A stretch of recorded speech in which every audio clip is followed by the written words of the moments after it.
السلام علیکم ناظرین محترم، آپ دیکھ رہے ہیں YouTube channel ever green knowledge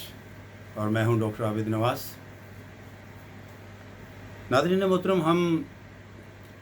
شہدائے Karbala کا ذکر خیر کرنے کی سعادت حاصل کر رہے ہیں۔ کیا خوب شعر ہے، انسان کو بیدار تو ہو لینے دو، انسان کو بیدار تو ہو لینے دو، ہر قوم پکارے گی ہمارے ہیں حسین علیہ الصلوۃ والسلام۔ ناظرین محترم، ہم آج اپنی اس تیسری نشست میں شہدائے کربلا کے ذکر خیر کو آگے بڑھائیں گے،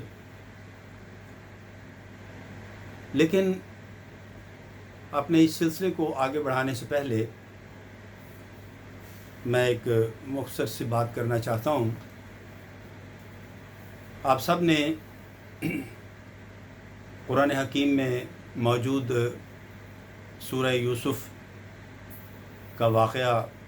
پڑھ رکھا ہوگا یا علماء سے سن رکھا ہوگا کہ جب حضرت یوسف علیہ الصلوۃ والسلام کو آپ کے بھائیوں نے کنویں میں پھینک دیا اور پھر اس کنویں سے آپ کو اللہ جل شانہ نے اپنی قدرت سے نجات دی، اور پھر اس کے بعد آپ کچھ غلام فروشوں کے ذریعے مصر کے بازار میں پہنچا دیے گئے، تو ان تاجروں نے آپ کو فروخت کرنے کا ارادہ کیا۔ انہوں نے جب دیکھا کہ یہ اتنا حسین و جمیل اور خوبصورت، انتہائی خوبصورت نوجوان لڑکا جو ہے، نوعمر لڑکا، یہ تو بہت مہنگے داموں بکے گا، تو وہ آپ کو بازار میں لے گئے، اور جب بازار میں آپ کی نیلامی لگائی گئی تو آپ کی قیمت جو ہے، روایت میں آتا ہے کہ آپ کے وزن مبارک کے برابر سونا اور آپ کے وزن مبارک کے برابر چاندی، یہ آپ کی قیمت جو ہے وہ بازار میں لگی۔ لیکن جب آپ کی نیلامی ہو رہی تھی تو ان نیلامی لگانے والوں میں ایک بڑھیا بھی شامل ہو گئی، اور ناظرین آپ یہ جان کر حیران ہوں گے کہ اس بڑھیا نے حضرت یوسف علیہ الصلوۃ والسلام کی نیلامی میں بھلا کیا قیمت لگائی۔ جی، آپ حیران ہوں گے یہ سن کر کہ اس بڑھیا نے حضرت یوسف علیہ الصلوۃ والسلام کی جو قیمت ہے وہ روئی کا ایک گولا لگائی۔ یوں سمجھ لیں کہ بہت ہی انتہائی کم قیمت یا بہت ہی حقیر قیمت جو ہے وہ اس نے لگائی، اور جب اس نے یہ قیمت لگائی تو وہاں موجود جو تاجران تھے وہ ہنسنے لگے، مسکرانے لگے اور کہنے لگے کہ دیکھو بڑھیا کیا عجیب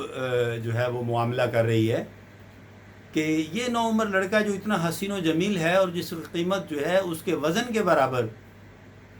سونا اور وزن کے برابر جو ہے وہ چاندی لگائی جا رہی ہے۔ ناظرین آپ اندازہ کیجئے کہ نوعمر نوجوان جو ہے اس کا وزن اگر کم سے کم تخمینہ بھی لگایا جائے تو 50 کلو سے کم کیا ہوگا۔ تو اتنے وزن کے برابر سونا اور اتنے وزن کے برابر چاندی کی قیمت جہاں لگ رہی ہو، وہاں وہ بڑھیا جو ہے وہ روئی کا ایک چھوٹا سا گالا جو ہے، روئی کا ایک چھوٹا سا گولا جو ہے وہ قیمت لگا رہی ہے۔ تو ان تاجروں کے لیے حیرت کا مقام بھی تھا اور عجیب ان کے لیے صورتحال تھی۔ بہرحال کچھ تاجر جو تھے ان میں دانا اور سمجھدار بھی تھے، انہوں نے سوچا کہ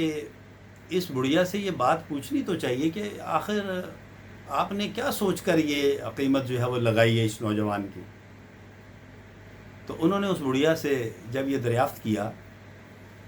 تو بڑھیا نے جواب دیا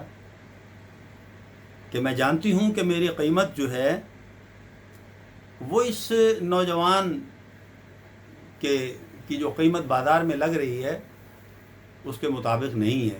بہت حقیر ہے، بہت کم ہے، لیکن چونکہ میرا گمان یہ کہتا ہے کہ یہ جو انسان ہے یہ کوئی معمولی اور عام انسان نہیں ہے، یہ یقیناً جو ہے وہ اللہ کا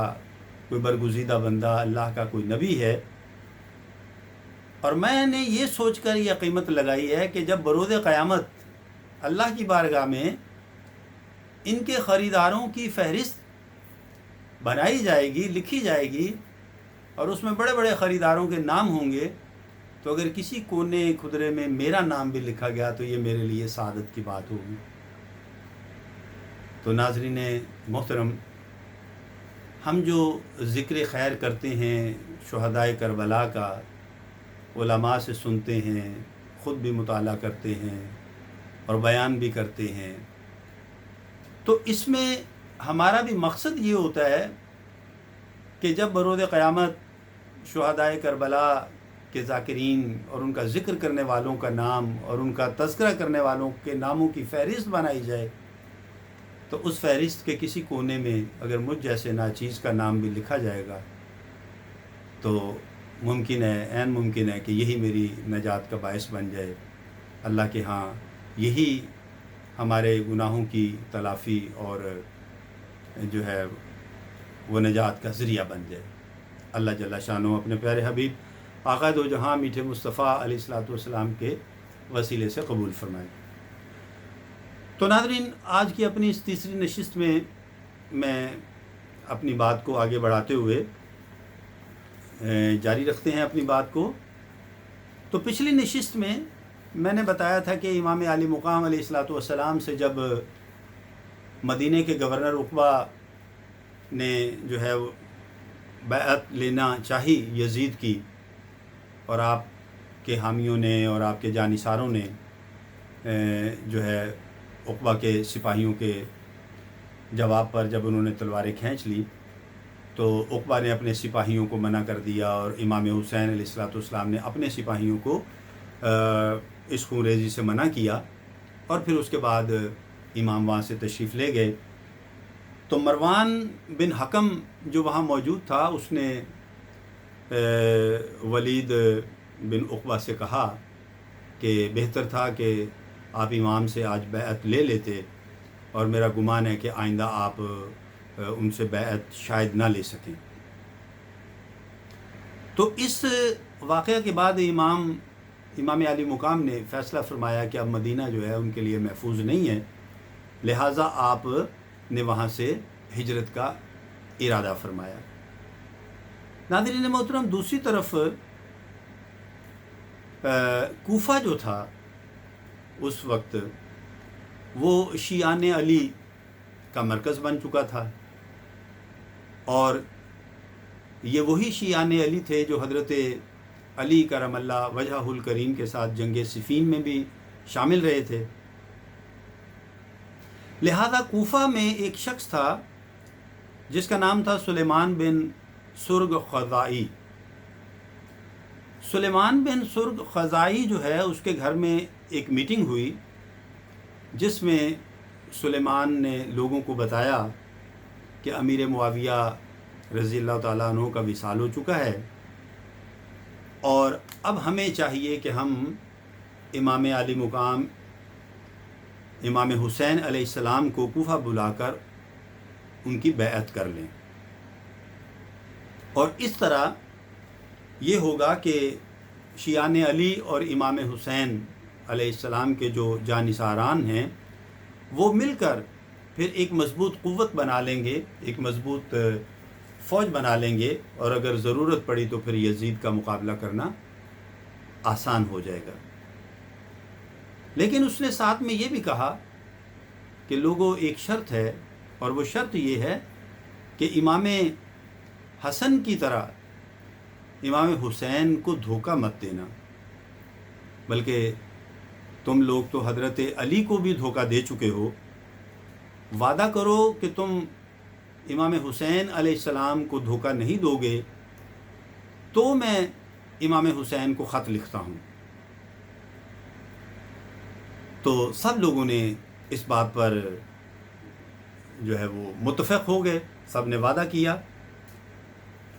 لہذا سب سے پہلا خط جو ہے کوفہ سے یہ سلیمان بن سرخزائی نے لکھا، اور خط میں یہ لکھا کہ آپ کوفہ تشریف لے آئیں، ہم آپ کی بیعت کر کے آپ کی خلافت کو تسلیم کرنا چاہتے ہیں، لہذا آپ کوفہ تشریف لے آئیں۔ امام علی مقام نے اس خط کا جواب نہ دیا، حتیٰ کہ پے در پے بہت سے خطوط آئے، یہاں تک کہ ان خطوط کی تعداد کئی سو تک جا پہنچی۔ اہل تشیع کے ایک عالم ہیں جن کا نام ہے ملا باقر مجلسی۔ ملا باقر مجلسی نے اپنی کتاب جلاء العیون، اس کے صفحہ نمبر 129 جلد نمبر 2 میں لکھا کہ کوفہ سے آنے والے خطوط کی تعداد تقریباً 12,000 تک پہنچ گئی، اور ہر خط جو ہے اس پر کئی لوگوں کے دستخط موجود تھے، اور آخری خط جو تھا جو امام علی مقام کی طرف روانہ کیا گیا، اس میں یہ لکھا ہوا تھا کہ اگر آپ نہ آئے اور آپ نے ہمیں اس یتیمی کی صورتحال سے نہ نکالا تو برود قیامت ہم آپ کے نانا حضرت محمد صلی اللہ علیہ وآلہ وسلم سے آپ کی شکایت کریں گے، اور آپ کا دامن پکڑیں گے اور عرض کریں گے کہ ہم نے تو امام علی مقام کو دعوت دی تھی لیکن آپ وہاں تشریف نہیں لائے۔ جب یہ بات امام علی مقام علیہ السلام نے خطوط میں پڑھی تو آپ مجبور ہو گئے کہ برود قیامت نانا کی بارگاہ میں شکایت کی جائے گی، لہٰذا آپ نے کوفہ تشریف لے جانے کا ارادہ کیا۔ اور ایک بات آپ کے ذہن میں یہ بھی تھی کہ آئندہ آنے والے لوگ، آئندہ زمانوں میں آنے والے لوگ اس بات کو حجت بنا لیں گے کہ جب امام حسین علیہ السلام نے یزید کی بیعت کر لی، اس فاسق و فاجر انسان کی حکومت کو تسلیم کر لیا، تو پھر ہم اپنے وقت کے ظالم لوگوں سے کیوں مصالحت نہ کریں، اور اپنے وقت کے ظالم حکمرانوں یا اہل اقتدار سے ہم کیوں جو ہے وہ صلح نہ کریں۔ لہذا آپ نے یزید کی خلافت کو جو نہ ماننے کا ارادہ جو تھا اس کو عملی جامہ پہناتے ہوئے کوفہ تشریف لے جانے کا ارادہ کیا۔ ناظرین، اس موقع پر اہل مکہ نے امام علی مقام کو منع کیا اور عرض کی کہ کوفی جو ہیں وہ قابل اعتبار نہیں ہیں۔ کوفیوں نے حضرت امام حسن یعنی آپ کے بڑے بھائی جان سے بھی غداری کی تھی، اور یہی وہ خارجی لوگ تھے جنہوں نے آپ کو بھی خط لکھے ہیں۔ خیر، امام نے ان کو جب یہ خطوط جو بڑی تعداد میں تھے، کم و بیش جن کا تذکرہ ذکر میں نے کیا کہ کم و بیش 12,000 کے قریب تھے، اور جن پر ہر ایک خط پر کئی لوگوں کے دستخط تھے، وہ جب ان کو دکھائے اہل مکہ کو، تو فیصلہ یہ ہوا کہ امام عالی مقام کوفہ تشریف نہ لے جائیں، بلکہ پہلے اپنا کوئی قاصد وہاں بھیجیں جو آپ کا نائب بن کر وہاں جائے اور آپ کا نائب بن کر آپ کے لیے بیعت لے۔ لہذا حضرت امام حسین نے اپنے بھائی حضرت مسلم بن عقیل رضی اللہ تعالیٰ عنہ کو بھیجا۔ مسلم بن عقیل جو ہیں یہ جب کوفہ پہنچے تو وہاں یہ مختار ثقفی جو قبیلہ بنو ثقیف سے جس کا تعلق تھا، اور یہ حضرت ابن عبیدہ بن جراح کا بیٹا ہے، عبیدہ بن جراح جو ایران کے فاتح اور عشرہ مبشرہ میں جن کا نام شامل ہے، یہ بڑا جانثار شخص تھا مختار ثقفی، اور جنگ صفین میں بھی یہ شامل رہا تھا حضرت علی کرم اللہ وجہہ الکریم کے ساتھ۔ تو حضرت مسلم بن عقیل نے کوفہ میں مختار ثقفی کے گھر پہ قیام کیا۔ اب وہاں لوگ آتے اور بیعت کرتے، یہاں تک کہ آپ نے مسجد کوفہ میں خطبہ بھی دیا اور بیعت کا کہا لوگوں سے۔ تو 7 دن کے اندر اندر کم و بیش 22,000 لوگوں نے آپ کے ہاتھ پر امام علی مقام علیہ الصلوۃ والسلام کی بیعت کر لی۔ اس وقت کوفہ کے جو گورنر تھے ان کا نام ہے حضرت نعمان بن بشیر رضی اللہ تعالیٰ عنہ۔ یہ بھی بہت بڑے جلیل القدر صحابی تھے، اور یہ مختار ثقفی کے سسر بھی تھے۔ انہوں نے مختار ثقفی سے کہا کہ مسلم بن عقیل کو اپنے گھر سے روانہ کر دو، کیونکہ میں نہیں چاہتا کہ کوفہ میں کوئی ایسی قتل و غارت گری ہو یا کوئی ایسا ہنگامہ ہو جس میں جو ہے ایک فریق جو ہے وہ اہل بیت ہوں۔ لیکن مختار نے اس بات سے انکار کر دیا۔ لہذا نعمان بن بشیر نے امام مسلم سے کہا کہ آپ کوفہ میں امام علی مقام کی بیعت لینے سے بعد آ جائیں، کیونکہ کوفہ کے لوگ جو ہیں یہ بے وفا ہیں، یہ امام علی مقام کا ساتھ نہیں دیں گے، اور نتیجہ کیا ہوگا کہ یزید شام سے ایک بہت بڑا لشکر بھیجے گا اور وہ آپ کے لیے بہت بڑی مصیبت کھڑی کرے گا۔ لیکن آپ نے نعمان بن بشیر کی نصیحت کو نہ سمجھا، کیونکہ کوفی بہت پرجوش تھے اور اپنی وفا کا یقین دلا رہے تھے۔ بہرحال نعمان بن بشیر جو گورنر تھے کوفہ کے، انہوں نے گورنر ہونے کے باوجود امام مسلم پر سختی نہ کی، کیونکہ وہ بھی محب اہل بیت تھے، اور نہ ہی انہوں نے امام مسلم کو گرفتار کیا۔ تو ہوا یہ کہ کوفہ میں یزید کے 2 جاسوس تھے، ایک تھا عبداللہ بن مسلم اور دوسرا تھا عمار بن عقبہ۔ عبداللہ ابن مسلم اور عمار ابن عقبہ جو ہیں یہ یزید کے لیے جاسوسی کرتے تھے، لہذا انہوں نے یزید کو خط لکھا اور یزید سے کہا کہ بھئی تم جو ہے وہ اپنی سلطنت کو مضبوط اور مستحکم اور وسیع کرنے کی فکر میں لگے ہوئے ہو،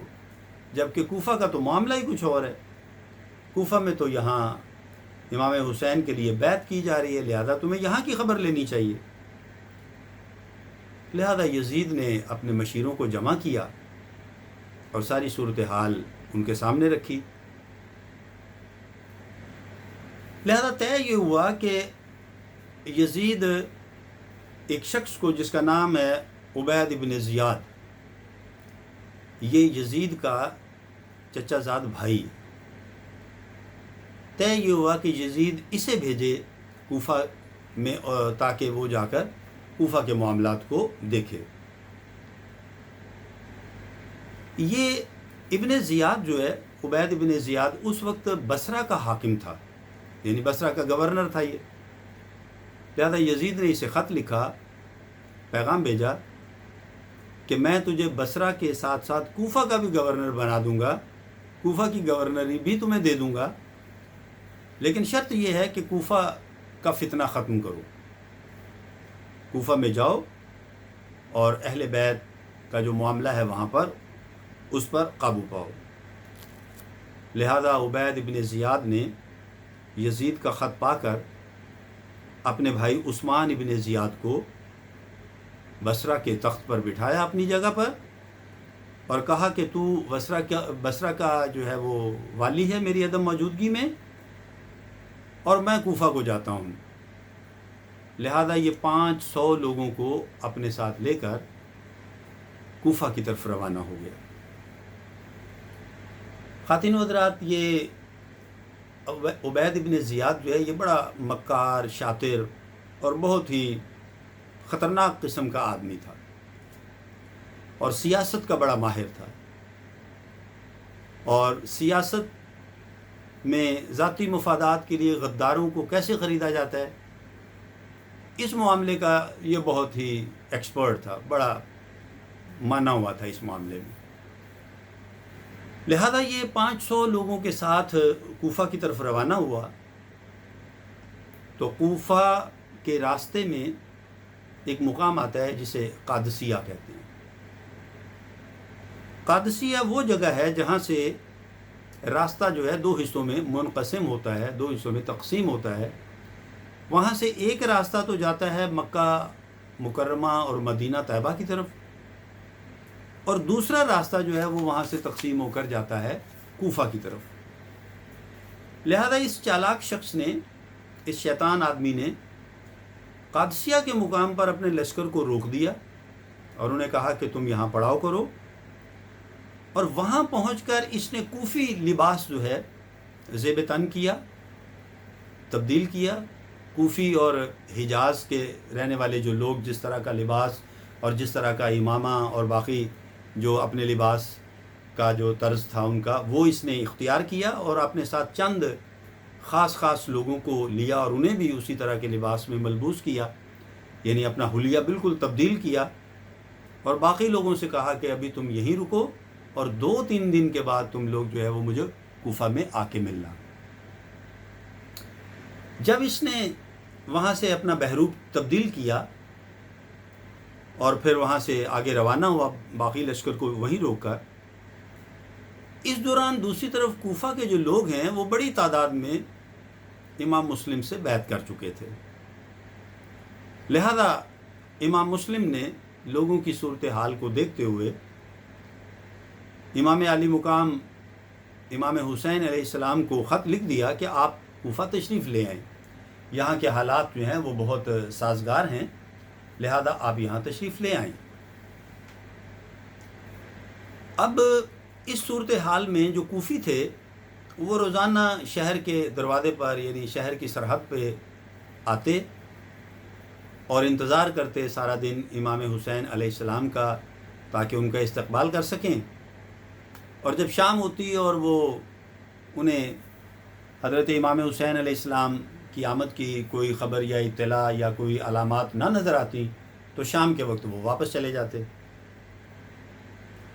عبید ابن زیاد نے کیا چالاکی کی کہ اس نے شہر کے سرحد کے قریب پہنچ کر رات ہونے کا انتظار کیا، یعنی غروب آفتاب کا انتظار کیا۔ جب سورج ڈوب گیا، مغرب کے بعد رات کا اندھیرا پھیلنا شروع ہو گیا،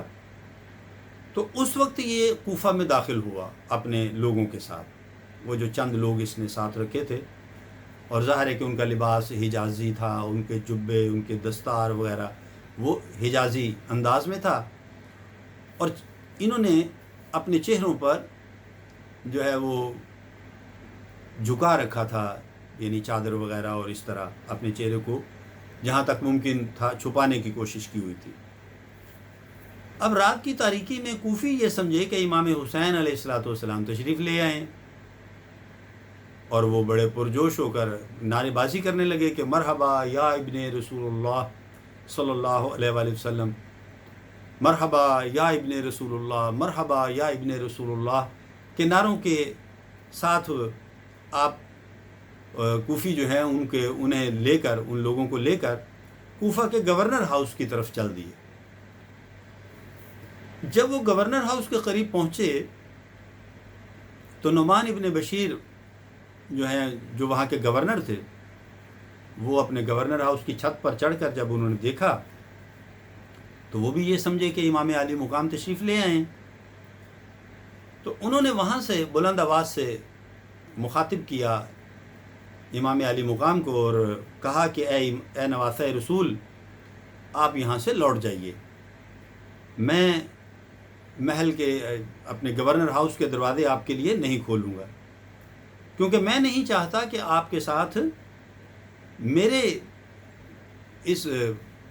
علاقے میں، میری گورنری میں، یہاں آپ کے ساتھ کوئی ظلم و ستم ہو، لہذا میں آپ کو اللہ اور اللہ کے رسول صلی اللہ علیہ وسلم کا واسطہ دیتا ہوں۔ جب اس نے بار بار انہوں نے اس طرح سے پکارا اور بار بار اس طرح سے کہا تو اب ابن زیاد نے اپنے چہرے سے پردہ ہٹا دیا اور سخت لہجے میں اس نے اپنا تعارف کروایا اور نعمان بن بشیر کو گورنر ہاؤس کے دروازے کھولنے کا حکم دیا۔ اب جو لوگوں نے یہ صورتحال دیکھی تو بہت حیران و پریشان ہو گئے اور آہستہ آہستہ وہاں سے منتشر ہونا شروع ہو گئے اور بڑے افسوس کی حالت میں وہاں سے چلے گئے۔ دوسری طرف عبید بن زیاد نے نعمان بن بشیر کو معزولی کا خط دیا اور کہا کہ اب میں گورنر ہوں، کوفہ کی گورنری میرے ذمہ ہے، تمہاری نرم دلی اور نرم مزاجی کی وجہ سے یہ حالات پیدا ہو گئے، لہذا اب میں ان حالات کو درست کرنے کے لیے بھیجا گیا ہوں۔ نعمان بن بشیر رضی اللہ تعالیٰ عنہ نے بہرحال اس صورتحال پر اللہ کا شکر ادا کیا کہ کم از کم ان کی گورنری میں وہ کسی قسم کا ظلم و ستم جو اہل بیت پر ہونے کا امکان تھا اس سے وہ بچ گئے۔ عبید بن زیاد نے اگلے روز کوفہ کے سرداروں کو جمع کیا، حکم دیا کہ سب جمع ہو جائیں۔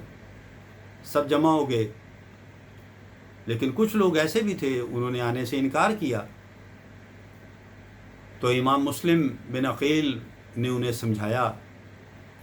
کہ جانے میں کیا حرج ہے، آپ جاؤ تو صحیح، سنو وہ کیا کہتا ہے، اس کی بات تو سنو۔ لہذا امام مسلم کی مشورے اور نصیحت پر وہ لوگ بھی چلے گئے۔ ابن زیاد نے سب کو گورنر ہاؤس میں ضیافت دی اور اس کے دوران اس نے یہ بھانپا کہ کون شخص جو ہے وہ خریدا جا سکتا ہے اور کس شخص کو ڈرا کر جو ہے وہ قابو کیا جا سکتا ہے۔ یہ اتنا کچھ کرنے کے بعد اس نے ان لوگوں کو وہاں سے روانہ کر دیا اور پھر رات کو اس نے انہیں دوبارہ طلب کیا، اور جو غدار لوگ تھے جن کے بارے میں اس نے اندازہ لگا لیا تھا کہ یہ دولت پر بک جائیں گے اور اپنی وفا کو بیچ دیں گے، اپنے دین کو بیچ دیں گے، انہیں اس نے دولت سے خرید لیا اور جو وفادار تھے ان کو اس نے قید کر لیا اور لوگوں کو یہ کہا کہ انہیں مہمان نوازی کے لیے گورنر ہاؤس میں روک لیا گیا ہے۔ ناظرین محترم، اب یہ ساری صورتحال جو تھی بڑی گمبھیر تھی۔ دوسری طرف امام مسلم کو بھی یہ معلوم ہو گیا کہ بہت سے لوگ جو ہیں وہ غدار ہو گئے ہیں، وہ بک گئے ہیں، وہ غدار ہیں، لہذا جو وفادار لوگ تھے انہوں نے آپ کو مشورہ دیا کہ آپ مختار سقفی کا گھر چھوڑ دیں، کیونکہ ایسا نہ ہو کہ کوئی غدار آپ کو وہاں نقصان پہنچا دے۔ لہذا آپ قبیلہ مرجع کے سردار ہانی ابن عروہ کے ہاں تشریف لے گئے اور یہ بات جو تھی یہ بھی خفیہ رکھی گئی۔ اب ابن زیاد نے امام مسلم کا سراغ لگانے کے لیے اپنے جاسوس چھوڑ دیے کوفہ میں کہ ان کے بارے میں معلوم کریں کہ وہ کہاں ہیں۔ دوسری طرف ابن زیاد کے ساتھ ایک شخص آیا تھا جو کہ بصرہ کا ایک بڑا ہی معزز سردار تھا، اور جن کا نام تھا شریک ابن اوق۔ شریک ابن اوق جو ہے وہ اگرچہ عبید ابن زیاد کے ساتھ بصرہ سے آیا تھا، لیکن یہ ہانی ابن عروہ کا بہت گہرا دوست تھا، لہذا انہوں نے ابن زیاد سے کہا کہ بھئی میں اپنے دوست کے گھر ٹھہرنا چاہتا ہوں، لہذا یہ گورنر ہاؤس سے ابن ہانی کے گھر تشریف لے گئے، اور انہوں نے ہانی ابن عروہ کو عبید ابن زیاد کے تمام عزائم سے آگاہ کر دیا، اور انہیں بتا دیا کہ یہ بظاہر تو گورنر بن کر آئے ہیں، بظاہر تو گورنر بن کر آیا ہے ابن زیاد، لیکن در حقیقت اس کے عزائم جو ہیں وہ امام علی مقام علیہ الصلوۃ والسلام اور امام مسلم بن عقیل کے بارے میں ان کے عزائم اس کے جو ہیں وہ بڑے خطرناک ہیں، اور اگر موقع ملا تو یہ انہیں شہید کرنے سے بھی گریز نہیں کرے گا۔ اور ساتھ میں یہ بھی کہا کہ اگر آپ کہیں تو میں ابن زیاد کو قتل کرنے کا موقع جو ہے آپ لوگوں کو فراہم کر سکتا ہوں، اور اس کے لیے تدبیر یہ سوچی کہ کہا کہ میں آپ کے گھر میں ٹھہروں گا اور آپ ابن زیاد کو خبر بھیج دیں کہ میں بیمار ہوں، وہ میری عیادت کرنے کے لیے آئے گا، پس جب وہ آئے تو اسے اپنے گھر میں قتل کر دو۔ شریک ابن اوق جو ہیں وہ اگرچہ واقعی بیمار تھے بھی، لیکن اتنے بیمار نہیں تھے۔ بہرحال انہوں نے یہ خبر بھیجی تو ابن زیاد جو ہے اس نے پیغام بھیجا کہ وہ ان کی عیادت کے لیے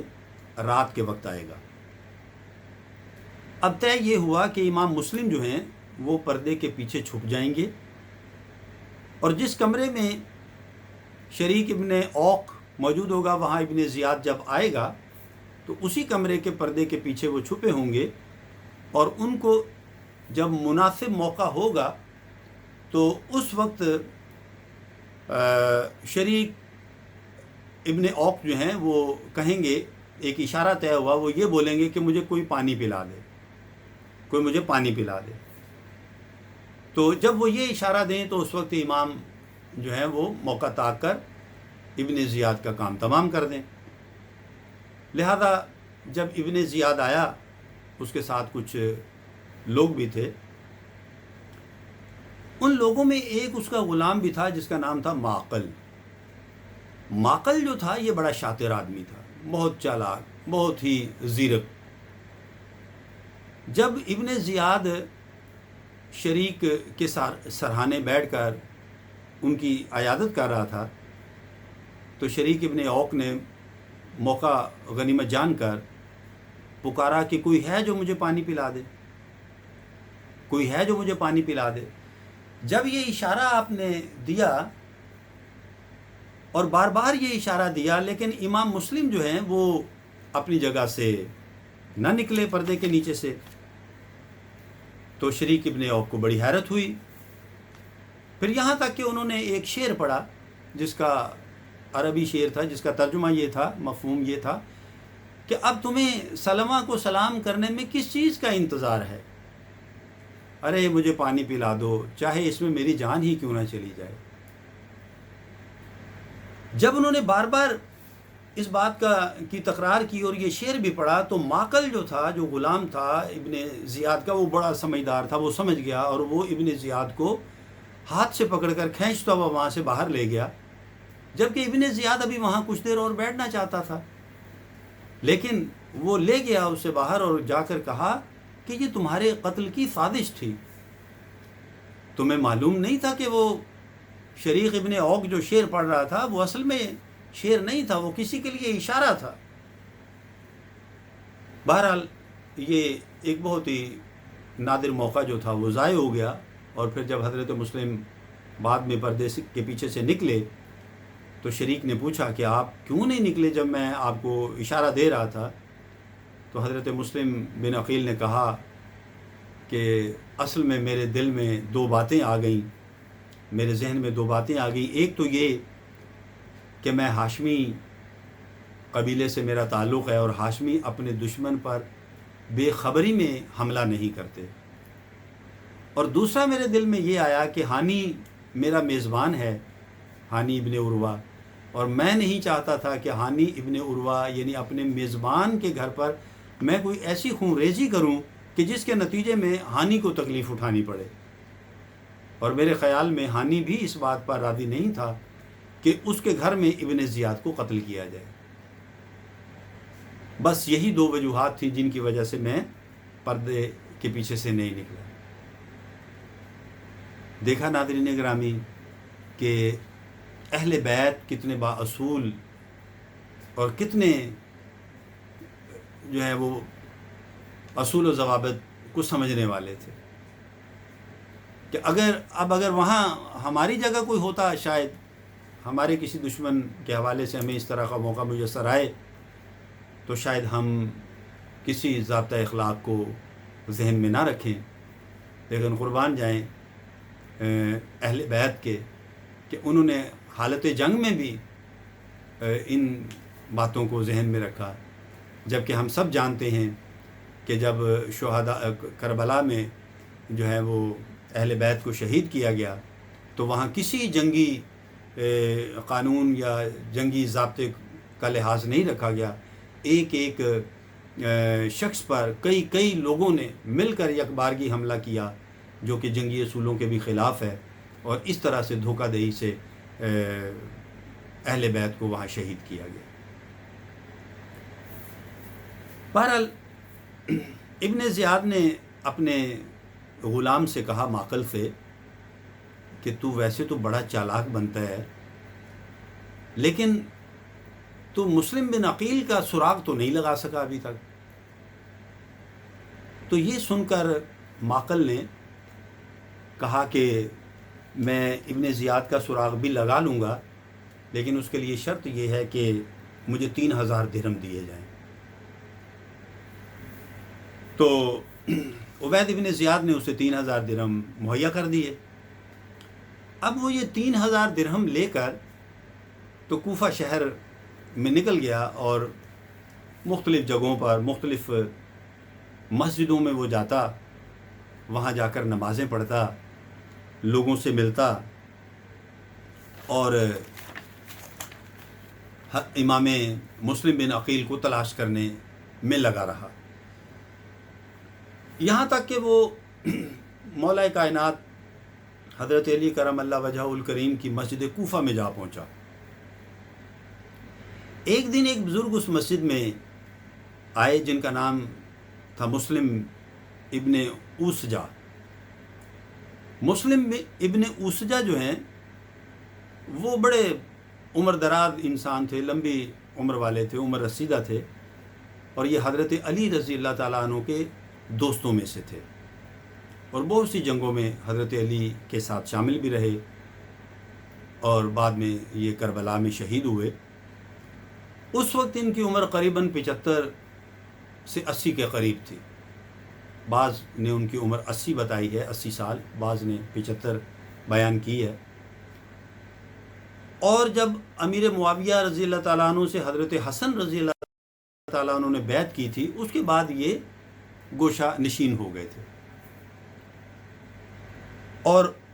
ان سے جب معقل کی ملاقات ہوئی مسجد میں تو کہنے لگا کہ میں اہل بیت کا بڑا محب ہوں، اور بصرہ سے میں امام حسین کے لیے چندہ اکٹھا کر کے لایا ہوں، 3000 درہم ہے میرے پاس، یہ میں حضرت امام حسین علیہ السلام کو پیش کرنا چاہتا ہوں تاکہ وہ یزید سے جنگ میں ان کے کام آئیں۔ تو مسلم ابن اوسجہ نے اس سے کہا کہ تم نے مجھ سے ہی یہ کیوں پوچھا ہے؟ اور بھی تو بہت سے لوگ ہیں مسجد میں آنے جانے والے، تم نے مجھ سے ہی اس بارے میں کیوں پوچھا؟ تو یہ چونکہ بڑا چالاک اور شاطر آدمی تھا تو کہنے لگا کہ حضور، چونکہ آپ کے چہرے کی بزرگی سے اندازہ ہوا کہ آپ اہل بیت کے چاہنے والے ہیں، لہذا میں نے آپ سے اس بارے میں پوچھا ہے۔ تو ناظرین، اس سے ایک بات ہمیں یہ بھی پتہ چلی کہ یہ جو چالاک اور شاطر اور خطرناک لوگ ہوتے ہیں یہ بھولے بھالے لوگوں کو ہی پھنسانے کی کوشش کرتے ہیں، کیونکہ انہیں معلوم ہوتا ہے کہ یہی ہمارا ساتھ دیں گے اور ان کے ذریعے ہی ہم فتنہ پیدا کریں گے، کیونکہ جو تیز لوگ ہوتے ہیں ان کے بارے میں تو انہیں بھی اندازہ ہوتا ہے کہ یہ تو ہمارا الٹا ہمارے ہوش ٹھکانے لگا دیں گے۔ لہذا اس نے امام مسلم ابن اسجہ سے کہا کہ آپ مجھے کسی طرح مسلم بن عقیل سے ملوائیں۔ تو مسلم ابن اسجہ نے کہا کہ ٹھیک ہے، تم کل مجھ سے ملو، میں تمہیں مسلم ابن عقیل سے ملوا دوں گا۔ تو ناظرین محترم، آج کی اپنی اس نشست کا میں یہیں پر اختتام کرتا ہوں۔ انشاءاللہ یہ ہمارا ذکر جو ہے ذکر شہدائے کربلا جاری رہے گا۔ تو آج کی نشست کا یہاں اختتام چاہتا ہوں۔ امید کرتا ہوں کہ اللہ جل شانہ کی بارگاہ میں ہماری یہ گفتگو جو ہے وہ شرف قبولیت پائے گی پیارے آقا علیہ الصلوۃ والسلام کے وسیلہ جلیلہ سے اور شہدائے کربلا کے وسیلے سے۔ آئندہ ویڈیو تک کے لیے اجازت چاہتا ہوں۔ امید کرتا ہوں آپ ہمارے اس چینل کو لائک، شیئر اور سبسکرائب کریں گے تاکہ ہم آپ کی زندگی میں اسی طرح کی اچھی ویڈیوز شامل کرتے رہیں۔ تو آئندہ ویڈیو تک کے لیے اجازت دیجیے، اپنا بہت خیال رکھیے گا۔ اللہ ہم سب کا حامی و ناصر ہو۔ فی امان اللہ۔